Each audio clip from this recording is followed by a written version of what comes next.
বক্তব্য প্রদান করার জন্য।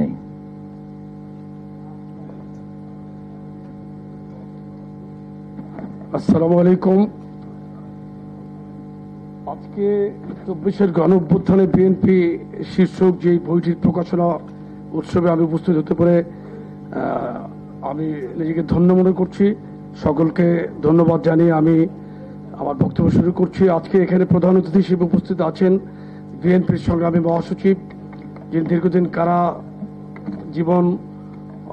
কারাবন্দী থেকে তার রাজনৈতিক জীবনের অনেক দিন পার করেছেন এবং একবার আমার জেলখানায় ওনার সাথে আমার দেখা হয়েছিল। এটা এই কারণে বললাম যে এই যে 24-এর গণঅভ্যুত্থান, এই গণঅভ্যুত্থানে বিএনপি কিভাবে সরাসরি জড়িত ছিল তার একটি প্রকৃষ্ট উদাহরণ হলো এই সংগ্রামী মহাসচিব জনাব মির্জা ফখরুল ইসলাম আলমগীর। মঞ্চে উপস্থিত আছেন ডক্টর মঈন খান, জাতীয় স্থায়ী কমিটির অন্যতম সদস্য। আরো উপস্থিত আছেন এখানে আমি সম্মুখ সারিতে দেখতে পাচ্ছি আমার প্রিয় অগ্রজ, জাতীয়তাবাদী যুবদলের এক সময়ের সংগ্রামী সাধারণ সম্পাদক এবং সভাপতি হিসেবে যিনি দায়িত্ব পালন করেছিলেন, দক্ষিণবঙ্গে যিনি অত্যন্ত সুপরিচিত এবং সাংসদ হিসেবে দায়িত্ব পালন করেছেন, শ্রদ্ধেয় বড় ভাই অ্যাডভোকেট সৈয়দ মোয়াজ্জেম হোসেন আলাল ভাই সহ বিএনপির যুগ্ম মহাসচিব শহীদুদ্দিন চৌধুরী অ্যানি, ওনার সাথেও আমি জেলখানায় ছিলাম, 3 দিন একসাথে ছিলাম। এটা বলার উদ্দেশ্য এটাই, এই যে 24-এর গণঅভ্যুত্থান, এই পটভূমি তো অনেক দীর্ঘদিনের। বিএনপি আন্দোলন করেছে, রাজপথে ছিল।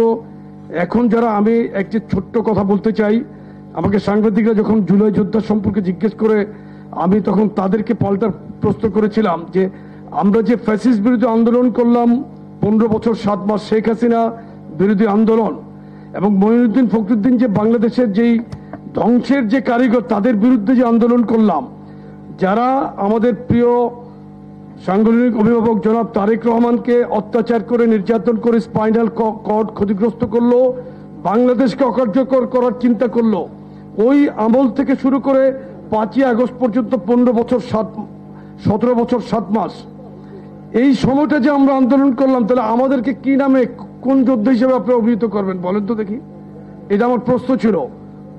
তো এখন কথা হলো যে এই যে জুলাইতে কিন্তু আমরা মাঠে ছিলাম, ছাত্র জনতার গণঅভ্যুত্থানে জাতীয়তাবাদী ছাত্র দলের যে ভূমিকা ছিল, পাশাপাশি যুবদল প্রত্যেকটি ফ্রন্টে একদম মূল ফ্রন্টে কিন্তু আমরা ছিলাম রাস্তায়। আমি সর্বোচ্চ সাক্ষী। এখানে শিরিন বোধ ছিল, তো শিরিন ছিল আমাদের সাথে 18 জুলাই, শান্তিনগর, বেইলি রোড, কাকরাইল, মালিবাগ মৌচাকে মুহুর্মুহু গুলি যখন হচ্ছে, তখন রাজপথে 24 আওয়ার্স আমরা ছিলাম ওদিন ছিলাম ওই অঞ্চলে। এক দিন এক একটা জায়গায় আমরা মিছিল করতাম।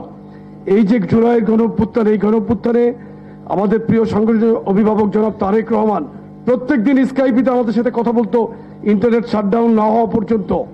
এবং উনি একটা পর্যায়ে বিএনপি সহ প্রত্যেকটি গণতান্ত্রিক দলকে এই আন্দোলনে মাঠে নামার জন্য আহ্বান করলেন। একটা পর্যায়ে এক দফা দিলেন যে ফ্যাসিস্ট হাসিনার পতন না হওয়া পর্যন্ত রাজপথ থেকে আমরা যাব না।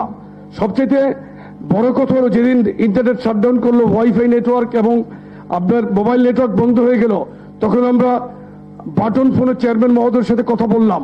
ওদিনই ফোন ট্র্যাক করে এনি চৌধুরীকে গ্রেপ্তার করলো। আমরা ভাগ্যক্রমে কিন্তু ওই গ্রেপ্তার আমার ফোন ট্র্যাক হচ্ছিল, কিন্তু আমি ফোনটা ব্যবহার করে ফেলে দিয়েছিলাম। রাস্তায় এক জায়গায় নেমে কথা বলেছি, মুভেবল থাকার কারণে ফোনটা ভালো মতো ট্র্যাক করতে পারে নাই। এখানে টেকনোলজিটা বুঝার কারণে আল্লাহ আমাকে ওদিন রক্ষা করেছে, নাহলে অ্যারেস্টের তালিকায় আমরাও ছিলাম। বহু নির্যাতন, অত্যাচার ভোগ করেছে। এখানে নেতৃবৃন্দ, সিনিয়র নেতৃবৃন্দ বলবেন। আমি শুধু একটি কথা বলতে চাই, এই 24-এর গণঅভ্যুত্থান যেটা 22 দিনে কিন্তু একটি বিল্ডিং যেরকম করা যায় না, গণঅভ্যুত্থান সাকসেস হয় না। কিন্তু এটার গণঅভ্যুত্থানের পিছনের ইতিহাস কিন্তু অনেক পুরাতন, প্রায় দেড় যুগের। এই 1.5 যুগকে কিন্তু অস্বীকার করলে চলবে না। সুতরাং এইটার যে এই বইটা প্রকাশনার সাথে যে এই যে আমাদের বাবুল তালুকদার যে উদ্যোগ দিয়েছেন, এটা একদিন ইনশাল্লাহ বাংলাদেশে স্বাধীনতা যুদ্ধের দলিল যেরকম মুক্তিযুদ্ধের দলিল আছে, এটা 24-এর দলিল হিসাবে কাজ করবে। আমি এই বইয়ের সাথে যারা অঙ্গাঙ্গিভাবে জড়িত তাদের সকলকে ধন্যবাদ জানিয়ে আমি আমার বক্তব্য শেষ করছি। ইনশাল্লাহ 24-এর গণঅভ্যুত্থানের প্রত্যেকটি যোদ্ধা একসময় সম্মানিত হবে, এই আশাবাদ ব্যক্ত করে আমি আমার বক্তব্য শেষ করছি। ধন্যবাদ সকলকে। অসংখ্য ধন্যবাদ জনাব মুন্না ভাই, আব্দুল মুনায়েব মুন্না, সভাপতি বাংলাদেশ জাতীয়তাবাদী যুবদল। উনার নির্যাতনের গল্প, আন্দোলনের গল্প, আমরা একই সাথে উনার সাথে জেল খেটেছেন, আন্দোলনে নির্যাতনে একাকার হয়ে গেছেন এই ফ্যাসিবাদ বিরোধী লড়াইয়ে, তেমনি একজন ব্যক্তিকে আমরা মঞ্চে আহ্বান করব। আমি এ পর্যায়ে